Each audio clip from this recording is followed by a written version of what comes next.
राहुल गांधी जब भी विदेश जाते हैं तब राजनीति में कोई न कोई बड़ी हलचल जरूर मचाते हैं। ज्यादातर मौकों पर राहुल गांधी के विदेश दौरों की टाइमिंग को लेकर सवाल उठता रहा है, लेकिन राहुल गांधी एक बार फिर विदेश में हैं और इस बार टाइमिंग की बजाय उनके बयानों पर देश की राजनीति गर्मा गई है। राहुल गांधी इन दिनों अमेरिका में हैं। प्रधानमंत्री मोदी ने 3 साल पहले अमेरिका के न्यूयॉर्क शहर में दुनिया भर में भारत का डंका बजाया था। राहुल गांधी न्यूयॉर्क से करीब 2900 मील दूर बर्कले में हैं और वहां मोदी सरकार की नाकामियों की डुगडुगी बजा रहे हैं। अमेरिका में मोदी और राहुल के भाषणों में एक फर्क और है। प्रधानमंत्री मोदी ने अमेरिका की सबसे बड़ी आबादी वाले शहर न्यूयॉर्क में भारतीय समुदाय के लोगों को संबोधित किया था, जबकि राहुल गांधी आबादी के लिहाज से अमेरिका के 226वें नंबर वाले शहर बर्कले में यूनिवर्सिटी के छात्रों को अपनी राजनीतिक सोच समझा रहे थे। राहुल गांधी ने बर्कले की यूनिवर्सिटी ऑफ कैलिफोर्निया में पहले से चुने गए सवालों के जवाब भी दिए। राहुल गांधी ने नया भारत पर सवाल उठाते हुए कहा कि आज पत्रकारों की हत्या हो रही है, दलितों की हत्या हो रही है, बीफ खाने में शक में मुसलमानों को मारने की घटनाएं सामने आ रही हैं। पहले भारत में ऐसा नहीं होता था। Can destroy our momentum is the opposite energy, hatred, anger and violence, and the politics of polarization, which has raised its ugly head in India today. Violence and hatred distract people from the task at hand. Liberal journalists being shot, people being lynched because they are Dalits, Muslims killed on suspicion of eating beef. This is new in India and damages India very badly. Decisions like demonetization, which removed 86% of cash from circulation overnight and was carried out unilaterally without asking the chief economic advisor, the cabinet or even parliament, imposes a devastating cost on India. Currently, we are not producing enough jobs. Hastily applied GST have caused tremendous damage. Millions of small businesses were simply wiped out as a result of demonetization. Rahul Gandhi ने राजनीति में वंशवाद पर भी सफाई दी और यह भी कबूल किया कि 2012 में कांग्रेस के अंदर अहंकार आ गया था। The vision that we had laid out in 2004, by the time we arrived at 2010-11, it was already not working anymore. Most of my work is sitting in a room listening to people. So the way we design policies or the way we design a vision is not by standing up there and saying, listen, this is what I think I'm going to tell you, this is what we're going to do. We design a vision by having a conversation. And somewhere around 2012, and I'll say this, a sudden arrogance crept into the Congress party. And they stopped having that conversation. Mr. Akhilesh Yadav is a dynast. Mr. Stalin is a dynast. Mr. Dhumal's son is a dynast. So, even Abhishek Bachchan is a dynast. I mean, that's how India runs. Don't get after me, because that's how the entire country is running. Stalin is a dynast. Mr. Dhumal's son is a dynast. So, even Abhishek Bachchan is a dynast. I mean, that's how India runs. Don't get after me, because that's how the entire country is running. जिस देश में एक राजनीतिक party का वो नेतृत्व करते हैं, उस देश के नागरिकों द्वारा उनके इस कथन का समर्थन ना प्राप्त होने के बाद अब वो अंतर्राष्ट्रीय स्तर पर अपनी राजनीतिक पीड़ा को व्यक्त कर रहे हैं। राहुल गांधी जी ने अपने ही नेतृत्व में जिस अहंकार का संकेत दिया है, सोनिया गांधी जी के बारे में संकेत देते हुए, वो उनकी पार्टी के लिए चिंतन का विषय है। इतने अच्छे कम्युनिकेटर हैं कि पहली बार देश के ध्यान में आया कि श्रीमती गांधी के नेतृत्व में कांग्रेस एरोगेंट हो गई थी, कि प्रोपराइटी का एहसास नहीं है कि अपने देश के बारे में निंदा करना अंतर्राष्ट्रीय स्तर पर कितना उचित कितना अनुचित है। तो वो देश भक्ति की धारणा से अथवा देश के प्रति समर्पित भावना से वहां नहीं गए थे। चाहते तो शायद वाणी में वो संयम होता, लेकिन उस कल्पना की हम भी अपेक्षा नहीं करते और मुझे लगता है ना ही आप। तो आज महाबहस इसी पर है और इस महाबहस के दो हिस्से होंगे। पहला तो ये कि राहुल गांधी जो कह रहे हैं कि ये देश वंशवाद की राजनीति से ही चलता है, क्या वो सही है? प्रधानमंत्री नरेंद्र मोदी वंशवाद की राजनीति से नहीं आते। दिल्ली के मुख्यमंत्री अरविंद केजरीवाल वंशवाद की राजनीति से नहीं आते। वो तो बिल्कुल ही नए नेता, एक नए तरीके की पॉलिटिक्स से बाहर निकल कर आए हुए नेता हैं। तो ऐसे में उनका ये बयान क्या ठीक है? और दूसरा हिस्सा जिस पर हम पहले बात करेंगे कि क्या राहुल गांधी ने जो कमियां इस सरकार की गिनाई और जो देश में हो रहा है उसको कहा, क्या वो मंच सही था जहां से उन्होंने ये बात कही? इस पर बात करने के लिए हमारे साथ सैयद शहनवाज हुसैन बीजेपी के राष्ट्रीय प्रवक्ता जुड़ रहे हैं, पूर्व केंद्रीय मंत्री रह चुके हैं। बहुत स्वागत है सर आपका। मीम अफजल कांग्रेस के नेता और पूर्व राजनयिक हमारे साथ जुड़ रहे हैं, आपका भी स्वागत है सर। और एनके सिंह सीनियर जर्नलिस्ट हमारे साथ स्टूडियो में मौजूद है। मीम अफजल साहब, मैं पहले आपसे ही सवाल पूछना चाहता हूं कि जब प्रधानमंत्री नरेंद्र मोदी अपने विदेशी दौरों में भारतीय समुदाय के लोगों को संबोधित करते थे और पिछली कांग्रेस सरकारों के वक्त की नाकामियां गिनाते थे, तो आप लोग ही कहते थे कि यह उचित नहीं है, यह मंच सही नहीं है, वो देश का अपमान कर रहे हैं। आज राहुल गांधी ने भी कमोबेश वही कर दिया जिसको आप गलत बताते थे। क्या राहुल गांधी ने जो कहा उसके लिए वो मंच सही था? कहा क्या वो सही गलत पे बाद में आएंगे, पहले वो मंच और समय सही था क्या?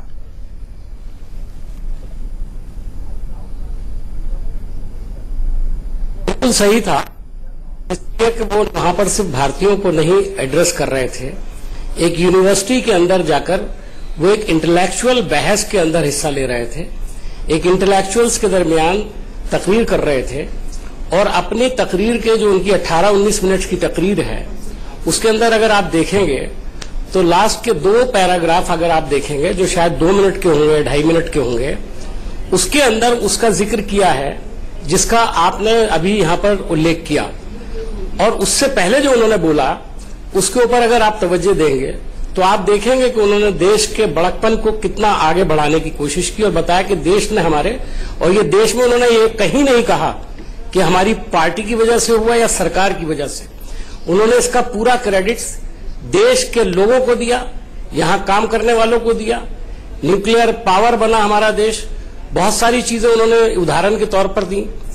लेकिन बाद में उन्होंने ये भी कहा कि जो जाहिर है कि जब इंटेलेक्चुअल बहस होती है तो हमेशा दोनों पॉइंट्स सामने रखे जाते हैं।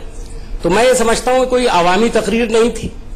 ये प्रधानमंत्री की तरह उन्होंने ये नहीं कहा कि पहले भारतीय जब जाते थे तो ये महसूस करते थे, उनको शर्म आती थी कि वो भारतीय हैं। याद होगा, आपने कहा होगा, आपको याद होगा, खुद प्रधानमंत्री ने एक बार ये कहा था, शर्म आती है हम किस देश में पैदा हुए। सर वो लिस्ट है मेरे पास और ये देश के खिलाफ बयान था प्रधानमंत्री। लेकिन मैं आपसे एक चीज समझना चाह रहा हूं सर, आपने कहा कि राहुल गांधी ने देश की महानता दिखाई।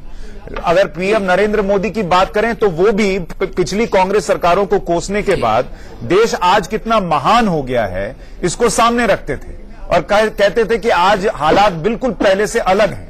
तो फिर राहुल गांधी ने भी तो कमोबेश वही किया, उन्होंने बीजेपी को टारगेट किया और पिछली महानता गिनाई। पीएम उल्टा करते थे, वो पिछले को टारगेट करते थे और अभी की महानता गिनाते थे। फर्क क्या रहा दोनों में?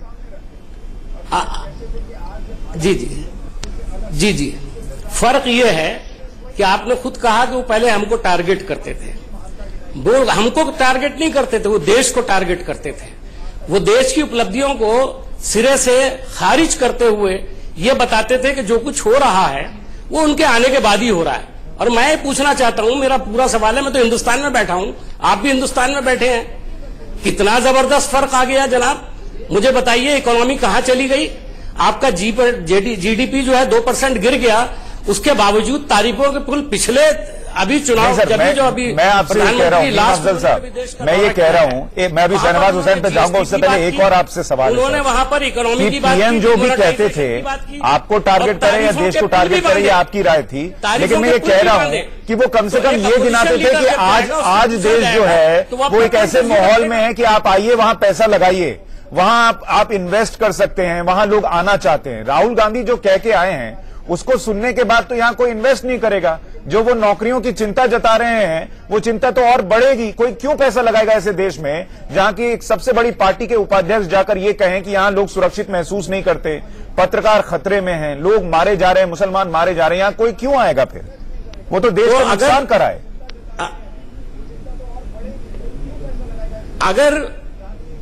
अगर राहुल गांधी से कोई सवाल पूछा जाएगा और वो किसी इंटेलेक्चुअल बहस में होंगे, यहां एनके सिंह साहब बहुत ही सीनियर जर्नलिस्ट बैठे हुए हैं और मैं समझता हूं कि इंटेलेक्चुअल लेवल पर मैं उनको बहुत हाई लेवल का एक जर्नलिस्ट समझता हूं। तो ये कहना कि अपोजिशन लीडर जो है वो हर मामले में देश की तारीफ करे, वो तो करेगा और वो की है, लेकिन सरकार की तारीफ करे ये किसी अपोजिशन लीडर के लिए जरूरी नहीं है कि विदेश में। और ये इस मुल्क में डेमोक्रेसी है, हमको पूरी आजादी है, लेकिन अगर आप देश के बारे में ये कहें कि मुझे शर्म होती है कि मैं देश में इस देश में पैदा हुआ, भीख का कटोरा लेकर के हिंदुस्तानियों को समझा जाता है। मैं इसका जवाब फिर एनके सिंह साहब से ले लूंगा, आपने तो नहीं दिया कि क्या उनके भाषण से देश को नुकसान, राहुल गांधी ने कभी नहीं बोला। लेकिन शहनवाज हुसैन साहब, जो मीम अफजल साहब कह रहे हैं वो यही गिना रहे हैं कि पीएम भी तो जाकर वहां यही बोलते थे कि लोग हाथ में कटोरा लेके घूमते थे आपकी सरकार आने के पहले, और राहुल गांधी कमोबेश वही कराए, तो आप कैसे उन पर सवाल खड़े कर सकते हैं? देखिए, हमारा देश दुनिया की सबसे बड़ी डेमोक्रेसी राहुल गांधी कहा जाता है, और मैं ये कह सकता हूं कि राहुल गांधी जी को भारत में रहकर जो बातें कहनी है वो कह सकते हैं, वो यहां कहते रहे हैं, लेकिन हिंदुस्तान से बाहर अमेरिका की सरजमी पर जाकर बता रहे हैं कि भारत का मुसलमान गाय के नाम पर मारा जा रहा है, वो वहां बता रहे हैं कि दलित मारे जा रहे हैं, वो वहां पर जाके बता रहे हैं पत्रकार मारे जा रहे हैं। एक तो घटना के बारे में जाकर पूरे मुल्क के परसेप्शन को खराब कर रहे हैं। आज क्या हो रहा है, मैं पाकिस्तान की एक मीडिया की खबर देख रहा था, वो यही बातें दुनिया में फैला रहे हैं। तो आप में क्या फर्क है, आप क्या संदेश देना चाहते? लेकिन शहनवाज हुसैन साहब जो वो सवाल पूछ रहे हैं कि पीएम भी तो यही करके आते थे, पीएम भी बता के आते थे कि कैसे इतने सालों में भारत में लोग एनआरआई आते थे तो वो खुद को भारतीय कहने में शर्म महसूस करते थे, पीएम भी तो यही सब बता के आते थे ना। बात को और आपकी बात को और अफजल साहब की बात को मैंने बहुत धीरज से सुना है, तो मैं तो जवाब देने दीजिए थोड़ा। मैं आपसे कहना चाहता हूं कि कभी भी इस देश के खिलाफ सबसे बड़ी साजिश क्या होती है कि ये देश जो सेकुलर देश है उसकी छवि हमारे विरोधी जाकर पूरी दुनिया में खराब करते हैं। मुझे राहुल गांधी जी से ये उम्मीद नहीं थी कि वो जाकर वो बातें कहेंगे जो हामिद अंसारी साहब ने यहां पर कह दी थी, वो पूरे दुनिया में प्रोपेगेंडा कर देंगे, जाकर अमेरिका में जाकर और कोई बात पर आलोचना करते, डिमोनेटाइजेशन पर बात करते। सही है, करना चाहिए उनको, लेकिन पूरे मुल्क की तस्वीर को खराब बता देना और ये भी कह देना कि वो अहंकार की वजह से हार गए। एक बात तो स्वीकार कर ली, हम लोग कहते थे आपके टेलीविजन पर आकर कि कांग्रेस अहंकारी हो गई, विपक्ष की बात नहीं सुनती, भ्रष्टाचार में लिप्त है, तो भ्रष्टाचार और अहंकार था। आज आप मनमोहन सिंह जी की बड़ी इज्जत कर रहे हैं, जब वो प्रधानमंत्री थे तो उनके बिल को कागज को ऐसे करके। शहनवाज भाई एक बात बताइए, क्या राहुल गांधी जो बोल कर आए हैं उससे देश को नुकसान होगा? क्या जो इन्वेस्टमेंट आना चाहिए उसको एक खतरा पैदा होगा? नुकसान हुआ, भारी नुकसान हुआ, भारी नुकसान है। ये हमारा मुल्क है, पूरी दुनिया के लिए मिसाल है, जहां 120 करोड़ लोग मिलकर रहते हैं। ये परसेप्शन बना देना कि यहां दलित सुरक्षित नहीं है, मुसलमान सुरक्षित नहीं है, पत्रकार मारे जा रहे हैं, इस तरह की बात कह देना ये देश के साथ धोखा है। ठीक है, एनके सिंह साहब भी हमारे साथ हैं। एनके सिंह साहब, जो पीएम ने कहा, जो राहुल गांधी ने कहा, दोनों को लेकर जो राजनीतिक पार्टियां कहती हैं और कह रही हैं, ये दर्शक देखते हैं, लेकिन बतौर पत्रकार क्या राहुल गांधी ने जो मंच चुना क्या वो उचित था, और जो बातें उस मंच से कहीं क्या वो उचित थी? सुशांत, आज से करीब 15-20 साल पहले तक एक परंपरा बनी रही है कि हम जब फॉरेन सॉइल पे जाते हैं तो इंडियन उसको सॉवरेंटी को डेनिग्रेट नहीं करते हैं, भारतीय कल्चर को। एक परंपरा बनी थी, इवन सरकार को भी क्रिटिसाइज करने में बहुत कॉशियस रहते थे। और आप देखिए उस समय का कि अटल बिहारी वाजपेयी को लीडर बना के भेजा गया था यूएनओ में रिप्रेजेंट करने के लिए, जबकि वो अपोजिशन में थे। आप समझ सकते हैं कि अपोजिशन को उस डेलीगेशन का लीडर बना के भेजा जाए, और अटल जी जबरदस्त बोल के आए। आप देखें जब मोदी जी गए तो उन्होंने भी यही कहा कि पिछली हमें शर्म आती थी उस समय जब हम अपने को भारतीय कहते थे। ये बात उन्होंने कही है, अपने उनको गिनाया, अचीवमेंट्स को गिनाया, 3 साल से गिनाते आ रहे हैं। राहुल गांधी ने कहा है तो चूंकि ग्लोबल इकोनॉमी में आज हमारी इकोनॉमी इंटीग्रेटेड है तो असेसमेंट जो होता है, तो अब ये जो कंपार्टमेंट्स थे वो खत्म हो गए हैं। अब जरा देखिए, राहुल गांधी ने तो बड़ा नुकसान कर दिया, ये मानना है लोगों का। जरा गौर कीजिए, आज के यूएन ह्यूमन राइट्स बॉडी की रिपोर्ट है कि भारत में जबरदस्त अशांति है और तीनों काउंट पे उसने कहा है यहां पे माइनॉरिटीज सुरक्षित नहीं है, यहां पे दलित सुरक्षित नहीं। और वही जो राहुल गांधी ने कहा उससे ज्यादा यूएन बॉडी ने कहा है। यूएन बॉडी की क्रेडिबिलिटी किसी भी राहुल गांधी से ज्यादा है।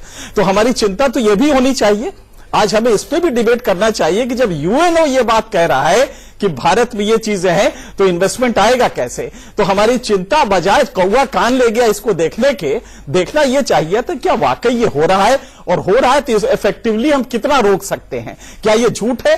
61% मुसलमानों पे गौ के नाम पे हमले बढ़े हैं। ये रिपोर्ट किसी ऑर्डिनरी उसकी नहीं है, गवर्नमेंट ऑफ इंडिया की है।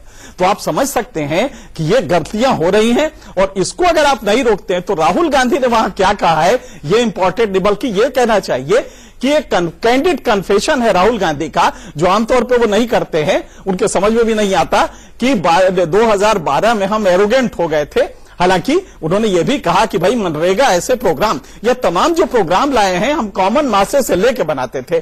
उन्होंने प्रोसीजरल एक बात कही कि इतना बड़ा नोटबंदी का जिसमें आपने 86% करेंसी को अचानक ब्लॉक कर दिया, कम से कम पार्लियामेंट, कम से कम चीफ इकोनॉमिक एडवाइजर इनसे राय ले लेते। ये उनका एक कमेंट था। मुझे नहीं लगता कि इससे कोई इन्वेस्टमेंट हमारा खराब होगा। तो राहुल गांधी ने वही किया जो नरेंद्र मोदी ने किया था, उसमें कोई बहुत क्वालिटेटिव मतलब नहीं है। सर मैं ये पूछ रहा हूं कि अगर United Nations human rights commission क्या कह रहा है या विदेशी मीडिया क्या कह रही है, उस पर देश की सबसे बड़ी जो विपक्षी पार्टी है उसका उपाध्यक्ष अगर कुछ कहता है तो क्या वो मुहर लगाना नहीं है विदेश में जाकर? नहीं, पहले तो आप ये मान लीजिए कि यूएन कोई ऐसी वैसी बॉडी नहीं है, इसको आप ये ना कहिए कि विदेशी कह रहे हैं। यूएन ह्यूमन राइट्स कमीशन अगर कोई रिपोर्ट देता है उसका उसकी जो मकबूलियत होती है पूरे वर्ल्ड में होती है, उसकी मकबूलियत में और इसमें जो कि राहुल गांधी कह रहे हैं, एक अपोजिशन का लीडर कह रहा है इसका वजन इतना नहीं है। जैसे मान लीजिए अभी वो ये कह रहे हैं,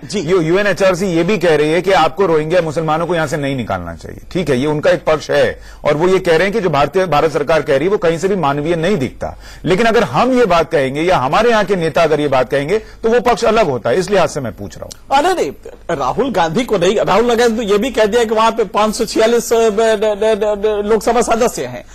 राहुल गांधी को हमने एक तो उनको पप्पू बना दिया है, डेलिबरेट अटेम्प्ट हुआ है बनाने का। यहां पे जो राहुल गांधी ने कहा क्वेश्चंस पूछे गए उसके जवाब में कहा, मुझे नहीं लगता कि ये कोई इतना बड़ा इशू है। राहुल गांधी ने अगर सरकार के खिलाफ कुछ बोला है तो मोदी जी ने सरकार के पक्ष में बहुत कुछ बोला है और पिछली सरकार को डेनिग्रेट किया है, ये भी एक फैक्ट है। और उन्होंने मोदी जी की तारीफ भी की है, जो कि अभी बीजेपी मेरे ख्याल से ये पहला है। वही मैं कह रहा हूं कि ये पहला 2 चीजों पर राहुल गांधी की तारीफ की जाए और ये मैग्नानिमिटी मेरे ख्याल से बीजेपी में होनी चाहिए कि वो ये कहे। आज स्मृति ईरानी को ये भी कहना चाहिए कि एक मैग्नानिमिटी है कि राहुल गांधी ये कबूल कर रहे हैं कि हम एरोगेंट से मतलब उनका विपक्ष से एरोगेंट नहीं है, मासेस को लेके डिस्कनेक्ट हो गया था, ये उनका मतलब। मीम अफजल साहब एक बयान जो राहुल गांधी ने आज दिया और कई उन्होंने बातें कन्फेस की हैं जो कि एनके सिंह साहब भी कह रहे हैं, उन्होंने पीएम की तारीफ भी की, मतलब उनका विपक्ष से एरोगेंट नहीं है, मासेस को लेके डिस्कनेक्ट हो गया था, ये उनका मतलब। मीम अफजल साहब एक बयान जो राहुल गांधी ने आज दिया और कई उन्होंने बातें कन्फेस की हैं जो कि एनके सिंह साहब भी कह रहे हैं, उन्होंने पीएम की तारीफ भी की है, जो कि मानना चाहिए बीजेपी उसको नहीं उठा रही। लेकिन बतौर पत्रकार हम ये समझना चाह रहे हैं कि जब वो ये कहते हैं कि 2012 में कांग्रेस पार्टी एरोगेंट हो गई थी, क्या मीम अफजल को भी ये लगता है कि वो सच्चाई बयां कर रहे हैं कि आप लोग एरोगेंट हो गए थे उस दौरान? देखिए, मैं आपको एक बात बताऊं, आज तो हमारे वाइस प्रेसिडेंट ने पब्लिकली अगर ये बात कही है, कांग्रेस के अंदर ये डिस्कशन होता है और एनके सिंह साहब जानते हैं, एज ए जर्नलिस्ट कांग्रेसियों से बात करते होंगे। हमारी जो सरकार थी, खास तौर पर कहा उन्होंने, पार्टी के अंदर लोग एरोगेंट हो गए थे और ये बात किसी हद तक मैं इसको ठीक समझता हूं जो उन्होंने कहा है। हमने खुद महसूस किया, मैं एक पत्रकार भी रहा हूं और एक डिप्लोमेट भी रहा हूं, मैं अभी एक बात, आपने अभी यूएन के बारे में कहा, उसका जवाब एनके सिंह साहब ने दिया, और आपने आज उसका भी हवाला दिया कि यूएन के ह्यूमन राइट्स के जो रिप्रेजेंटेटिव हैं उन्होंने जो कुछ कहा है रोहिंग्यास के लिए। मैं आपको बताऊं, किरण रिजिजू जी ने बगैर मिनिस्ट्री ऑफ फॉरेन अफेयर्स के मशवरे के शायद ये बयान दे दिया था कि हम इलीगल माइग्रेंट्स हैं उनको वापस भेजेंगे, उनके मुल्क में वापस भेजेंगे। उन्होंने शायद यूनाइटेड नेशंस के किसी चार्टर को पढ़ा भी नहीं होगा और उनकी मालूमात भी नहीं होगी। आज जब ये यूएन का बयान आया और उस पर एक तरह से क्रिटिसिज्म आया भारत के ऊपर, मैं ये मानता हूं कि डिप्लोमेटिक इतनी बड़ी इंसल्ट कभी भारत की नहीं हुई है आज की तारीख में अब तक। मैं उसको मानता हूं कि ये डिप्लोमेटिक तरीके पे एक डिप्लोमेटिक हमको कहना चाहिए कि शर्मिंदगी हुई है जब यूनाइटेड नेशंस ऐसी बात कह रहा है। ठीक है, एक इस पर रिस्पॉन्स ले लूं। शहनवाज हुसैन जुड़ गए हैं, कुछ टेक्निकल वजह से वो हमारे साथ नहीं थे। इंटरनेशनल लॉ ये है। शहनवाज हुसैन साहब, एनके सिंह साहब भी सवाल उठा रहे हैं, मीम अफजल भी कह रहे हैं कि राहुल गांधी ने जो कह दिया वही सवाल तो कई विदेशी मीडिया भी उठाती है और यूएनएचआरसी भी उठा रहा है, तो इसमें उन्होंने क्या गलत कह दिया, ऐसा क्या कह दिया जो दुनिया को पता नहीं? देखिए, एनके सिंह जी ने एक बात कही कि एक दौर था कि जब अटल बिहारी वाजपेयी जी को लीडर बनाकर यूएन में भेजा गया था, क्योंकि उस वक्त यूएन में पाकिस्तान का बहुत बड़ा दबाव था, अमेरिका का साथ था। तब उस वक्त निर्णय हुआ कि अटल बिहारी वाजपेयी जी नेतृत्व करेंगे, विपक्ष के नेता के तौर पर वो गए थे। सलमान खुर्शीद जी उनके डिप्टी लीडर थे। तो राहुल गांधी जी को अमेरिका में जाकर अगर कोई गलतफहमी कोई पैदा कर रहा है तो विपक्ष के नेता के तौर पर दूर करनी चाहिए, अपने देश के बारे में अच्छा बोलना चाहिए। या कोई हमारे बारे में दुष्प्रचार अगर यूएन से हो रहा है, अगर यूएन ने कोई कह दिया तो क्या हम आप मान लेंगे? हम तो इनकार करते हैं। अगर यूएन ने इशारा भी किया तो गलत किया है। आज भी पूरे दुनिया में भारत से अच्छा देश मुसलमानों के लिए नहीं है, कोई दिक्कत नहीं है, दुश्वारी नहीं है, कहीं दंगे नहीं है, फसाद नहीं है। मैं भी 30 साल से पॉलिटिक्स में हूं, मैंने देखा है कैसे कैसे माहौल को। मैंने मेरठ देखा, मलियाना देखा, मैंने भागलपुर का दंगा देखा, मैंने देखा है 92 का माहौल, नरसिम्हा राव के दौरे इख्तियार में इस मुल्क में मुसलमानों की साहब आप ये मानेंगे जो शहनवाज हुसैन कह रहे हैं कि देखा है मेरठ में, हरियाणा में हिंदुस्तान से बेहतर में लगाकर मुसलमानों को गोली मारते हुए आज क्या माहौल है? अगर यूएन कह देगा कि माहौल खराब है तो हम मान लेंगे? क्या भारत की सरकार कह देगी हाँ यूएन ने जो कह दिया वो बढ़म वाक्य है, हम मानते हैं? राहुल गांधी जी को अमेरिका के सरजमी पर जाकर कहना चाहिए। ठीक है, मीम अफजल साहब से एक रिएक्शन ले लूं। आप जो कह रहे हैं कि मुसलमानों के लिए आज भी हिंदुस्तान से बेहतर मुल्क कोई नहीं है, आप इस बात से इत्तेफाक रखते हैं मीम अफजल साहब कि आज भी मुसलमान भारत में सबसे ज्यादा सुरक्षित है दुनिया में? मैं 200%। तो फिर राहुल गांधी जो तस्वीर प्रोजेक्ट कर रहे हैं उसमें तो ये नहीं लगता, उसमें तो लगता है कि मुसलमान खतरे में है। मुत्तफिक हूं। सुन लीजिए क्या गलत कर रहा हूं क्या? मेरा आपने जो सवाल पूरा किया है, मेरा पूरा जवाब भी सुन लें आप। मैं ना बिल्कुल आप जो कह रहे हैं वो आपका सवाल दूसरा है। बुनियादी बात यह है कि अगर हिंदुस्तान में भारत के अंदर मुसलमान अपने आप को सुरक्षित महसूस करते थे फसादात के बाद भी, आज क्यों अपने आप को सुरक्षित नहीं महसूस कर रहे हैं? पहले उनके जिस्म पे गोली मारी जाती थी, ये बात सही है। अभी आपने कहा सर 30 सेकंड पहले कि आप 200% आज सबसे ज्यादा सुरक्षित मुल्क भारत को मानते हैं मुसलमानों के लिए, तो आप कह रहे हैं वो सुरक्षित महसूस नहीं करते? मैं तो सुरक्षित होने का मतलब ये थोड़ी है आंकड़ों के आधार पर बताइए कि कहां मुसलमान सुरक्षित नहीं है। अगर उन्हें डर और खौफ में मुब्तला करेंगे तो क्या उसकी शिकायत ना करेगा? क्या मीम अफजल को घर से निकलते हुए डर लगता है? अभी बताया क्या मीम अफजल को घर से निकलते हुए डर लगता है? बीफ को लेकर के ये एक जहन है या नहीं है? रह रहे हैं कहाँ कोई जहन के तहत मीम अफजल साहब क्या आपको घर से निकलते हुए डर लगता है? क्यों आज मुसलमानों की तारीख को मिटाने की कोशिश की जा रही है? आपको घर से निकलते हुए डर लगता है क्या?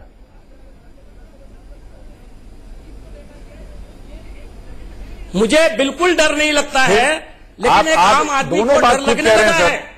और मैं आपसे पूछना चाहता हूं, अगर ये डर नहीं है, बिल्कुल दोनों बात कह रहा हूं, मैं अपने देश को बदनाम नहीं करूंगा और हर सरकार का अपने राहुल गांधी तो वहां से अलग कह आए, तो इसका मतलब वो बदनाम कर आए। आप कह रहे हैं कि आज ये शिकायत क्यों की जा रही है? आप इंडिया न्यूज चैनल पर देश को बदनाम नहीं करेंगे, राहुल गांधी विदेशी मंच पर जो कह आए वो बदनामी नहीं होगी क्या? फिर आपके तर्क से चला जाए तो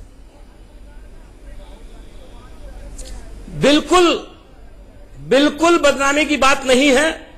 अगर आप एक इंटेलेक्चुअल बहस करेंगे तो वो सारे सवाल उठेंगे जो एनके सिंह साहब ने उठाए हैं। इसीलिए मैंने शुरू में बहस में कहा था कि मैं उन पर बड़ा भरोसा करता हूं, बहुत ही इंडिपेंडेंट जर्नलिस्ट हैं और सब बारीकियों को समझते हैं। क्योंकि मैं बोलता तो कांग्रेस का राहुल गांधी को भरोसा है, एनके सिंह जी को मुझे भी भरोसा है। आप ये बताइए ना कि क्या राहुल गांधी जी को भरोसा है? वो इस तरह की बात को क्यों कह रहे हैं? कैलिफोर्निया में नहीं, अगर कोई हमें भी क्रिटिसाइज राहुल गांधी आए, हमें भी क्रिटिसाइज करते हैं। सुशांत जी, हाँ जी बोलिए सर। सुशांत और ये कहना कि राहुल गांधी का कहने से देश का नुकसान हो गया, ये आउट ऑफ प्रोपोर्शन आप बयान नहीं दे रहे हैं क्या? अगर नहीं सर, मैं तो पूछ रहा हूं क्योंकि आपने खुद कहा, साहब आपने खुद कहा कि आपको कोई डर नहीं लगता घर से निकलते हुए।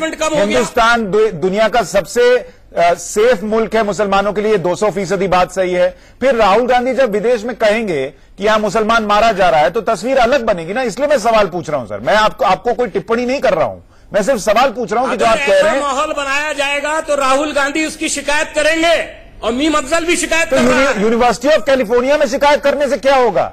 यहाँ करिए, हिंदुस्तान में शिकायत कीजिए ना, मेरे से शिकायत कीजिए, मोदी जी से मिलिए। क्या राहुल जी मोदी जी से शिकायत करने गए थे? क्या राहुल जी मोदी जी से मिले हैं? कोई शिकायत की है?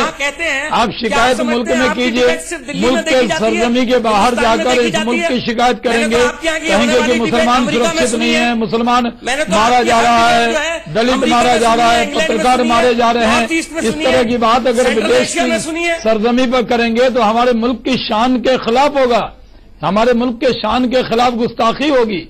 ये मुल्क के बारे में बाहर जाकर कहिए कि जो आप सोचते हैं मुल्क में। अफजल साहब कह रहे हैं कि हिंदुस्तान के अंदर मुसलमान सुरक्षित है और अब मुल्क के बाहर अगर पाकिस्तान वाले परसेप्शन बना रहे हैं, अगर चाइना के लोग जाके परसेप्शन बना रहे हैं तो राहुल गांधी जी का फर्ज है कि उसको जाकर गर्दो गुबार को अटल बिहारी वाजपेयी की तरह जाकर निकालें। अटल बिहारी वाजपेयी जी विपक्ष के नेता थे, लेकिन जाकर फिर मैं वंशवाद की राजनीति मुल्क पर बारी आई थी, विपक्ष के नहीं। ऐसा लग रहा है शिकायत कराए। और क्या जो मीम अफजल ने कहा, अगर वैसी बातें राहुल गांधी वहां कहकर आते हमारा देश कुछ अलग नहीं होती क्या? हम मिलकर रहते हैं। दो चीजें हैं, ये परंपरा जो आज से 15-20 साल पहले तक थी, जिसपे कि हम फॉरेन सॉइल पे जाते थे तो जनरल नेचर की बात करते थे और कभी भी कम से कम इंटरनल जो मामले इसके सवाल को भी डक कर जाते थे कि नहीं भाई इंटरनल मामले पे हम नहीं बोलेंगे। ये एक परंपरा रही है, इसमें कोई दो राय नहीं है। और 15 साल पहले तक मुझे याद है जब हम जाया करते थे प्राइम मिनिस्टर्स के साथ तो वो पुरानी वाली गवर्नमेंट के बारे में बात नहीं करते थे या हिंदुस्तान के इन चीजों के बारे में चर्चा आमतौर पर नहीं होती थी। प्राइम मिनिस्टर्स तो नहीं करते थे, लीडर ऑफ अपोजिशन नहीं करते थे, इन परंपरा बनी हुई थी। मेरे ख्याल से आज भी अगर ये बताना है, हालांकि ये सोशल मीडिया का जमाना है, एक चीज जो यहां होती है वो अगले 15 मिनट में पूरी दुनिया में पहुंच जाती है और ये भारतीय जो बाहर बैठे वो सारे अपने ट्विटर पे देख लेते हैं कि क्या हो रहा है भारत में, सच या गलत, वो सब समझ जाते हैं। इसलिए अब ये नहीं रहा, ये सोशलाइजेशन ऑफ इंफॉर्मेशन इतना ज्यादा हो गया है कि अब राहुल गांधी कहेंगे तभी मालूम चलेगा भारत बुरी हालत में है या अच्छी हालत में है, मोदी जी कहेंगे तभी मालूम चलेगा, ऐसा नहीं है। लेकिन परंपरा ये होनी चाहिए, फिर से इस्टेब्लिश होनी चाहिए कि कम से कम फॉरेन सॉइल पे जनरल नेचर का अगर डिस्कशन हो तो कोई बात नहीं। ठीक है, मेरे पास वक्त कम है सर, मैं आप लोगों का एक एक छोटा रिएक्शन इस पे चाहूंगा सर। मीम अफजल साहब पहले आपसे कि राहुल गांधी ये भी कहा है कि इस देश में डायनेस्टी पॉलिटिक्स ही चलती है। प्रधानमंत्री मोदी किस डायनेस्टी पॉलिटिक्स से आते हैं? अरविंद केजरीवाल तो एक बहुत ही अलग तरीके की राजनीति की पैदावार है। कई ऐसे मुख्यमंत्री हैं इस देश में जो डायनेस्टी पॉलिटिक्स से नहीं आते। तो फिर इस बयान का क्या मतलब है? मैं उसमें आगे भी जोड़ दूं, सुशांत उन्होंने ये भी कहा है कि मुलायम सिंह यादव डायनेस्टी पॉलिटिक्स करते हैं। उन्होंने ये भी कहा कुछ है, लेकिन मेजोरिटी आप देखिएगा तो तस्वीर अलग है आज। जी मीम अफजल साहब देखिए, उन्होंने ये नहीं कहा कि सिर्फ डायनेस्टिक पॉलिटिक्स चलती है, वो तो सिर्फ भारत की मिसाल दे रहे हैं। वो तो बैठ के अगर ये भी कह देते कि अमेरिका में डायनेस्टिक पॉलिटिक्स चलती है, कैनेडी की फैमिली जो है वो डायनेस्टिक पॉलिटिक्स है नहीं, कितने मुल्कों के मैं नाम गिनवाऊं। और इस देश के अंदर ये सवाल ही बुनियादी तौर पे गलत है। मैं हमेशा कहता हूं कि बाप के पेशे को अमूमन बेटे अपनाते हैं या बेटियां अपनाती हैं। अगर पॉलिटिशियंस भी अपने बाप का या अपनी फैमिली का प्रोफेशन अपनाते हैं तो पॉलिटिक्स में इस बात की पाबंदी क्यों होनी चाहिए? अगर वो इस काबिल होंगे, ये कोई टाटा बिरला है कि जो कुछ मिलेगा वो चलाते रहेंगे। यहाँ तो आप इलेक्शन जीतेंगे तो रहेंगे, नहीं तो बाहर हो जाएंगे। ठीक है, शहनवाज हुसैन साहब, एक छोटा रिएक्शन आपका, एक छोटा रिएक्शन कि मोहन भागवत गुजरात के पूर्व प्रचार प्रमुख मधुकर राव भागवत के बेटे हैं, मनमोहन वैद्य एनजी वैद्य के बेटे हैं। अगर आरएसएस में ये चल रहा है तो कांग्रेस पार्टी में चल गया तो क्या हो गया, और क्या गलत कहा राहुल गांधी ने? देखिए, राहुल 50 लोगों की लिस्ट है बीजेपी की मेरे पास, आप कहेंगे तो पढ़ के सुना दूंगा। जी जी, हिंदुस्तान के इंडिया में कभी भी प्रेस कॉन्फ्रेंस में उनसे ये सवाल पूछा गया तो उन्होंने अपनी काबिलियत को ही बताया। अभी भी उन्होंने कहा हम पीएम बनने को तैयार हैं अगर हमारी पार्टी के लोग कहें तो, जबकि ये मालूम है कि राहुल गांधी जी की पार्टी में राहुल गांधी जी से ज्यादा टैलेंटेड, उनसे ज्यादा सीनियर लोग मौजूद हैं जिनको कभी कोई मौका नहीं मिलना है, क्योंकि वहां तय है कि कांग्रेस का अध्यक्ष कौन होगा, एक ही परिवार से होगा। भारतीय जनता पार्टी में ये नहीं है, ऐसी पार्टी जेडीयू भी है, नीतीश कुमार जी की पार्टी में नहीं है। आपने अनपढ़ अडवाणी जी शामिल नहीं थे। मैं कह रहा हूं कि पार्टी की पार्लियामेंट्री बोर्ड ने तय किया कि मोदी जी प्रधानमंत्री होंगे, देश की मांग की मोदी जी अडवाणी जी को एक बार मौका दिया था ना, अडवाणी जी को प्रधानमंत्री का उम्मीदवार हमारी पार्टी ने बनाया। नेताओं को इतनी गालियां पड़ती हैं फिर भी अपने बच्चों को राजनीति में लाते हैं। पत्रकार कम से कम ऐसे हैं जो ये कह देते हैं कि बहुत बेकार प्रोफेशन है, इसमें मत आना। मतलब हमारे यहाँ डायनेस्टी पत्रकारिता की कोई गुंजाइश ही नहीं है। माफी चाहूंगा सर, मेरे पास वक्त इतना ही था। आप दोनों मेहमानों का बहुत शुक्रिया। एनके सिंह साहब, आपका बहुत शुक्रिया। महाबहस में आज के लिए इतना ही।